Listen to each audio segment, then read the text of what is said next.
After Megan's murder, her parents spearheaded a campaign to enact legislation to ensure the safety of children.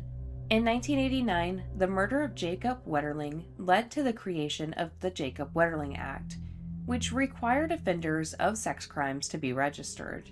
However, this registry failed to inform the general public about these offenders. They were not required to disclose their offender status when moving. Maureen Kanka stated prior to Megan's murder, they had no idea Jesse or the residents across the street were previous offenders. If they had, this would have been a different outcome. For the Kankas, they lived in the neighborhood for 15 years and always felt safe. At one point, they chose not to move just because of how much they loved the neighborhood. So the Kankas decided this needed to change. Megan's Law was offered as a solution. Passed in New Jersey just 3 months after her murder, the law was modeled after similar laws in Oregon, which provided police registration and community notification when offenders are released into a particular neighborhood. With the New Jersey law, it identified offenders according to risk factor. For low risk, only police were notified of where they lived. Medium would be schools and daycares, and for high-risk offenders, anyone who was likely to encounter the offender was notified. Risk was determined by several things such as number of offenses, if a weapon was used in their crime, age of their victim, and whether the offender had therapy for their crime.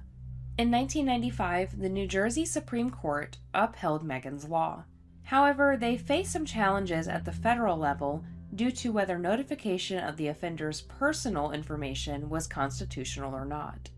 In May of 1996, the Jacob Wetterling Crimes Against Children law was passed federally. Then on September 13, 1996, the notification portion of Megan's Law was federally passed. The passing of Megan's Law at a federal level gave states 1 year to pass a version of this law. If they failed to do so, they lost federal aid. At the time, 47 states plus the District of Columbia already passed laws that required registration and some sort of notification. It was left up to the states to decide risk factor of offenders and how they would notify the community. After the passage of Megan's Law, the Kankas claimed, "We have said all along that no law is going to prevent every assault on a child, but if it saves just one, it will be worth it." In interviews, Maureen has stated, "I have no problems opening my heart and crying and being personal with strangers, as long as I can open someone's eyes."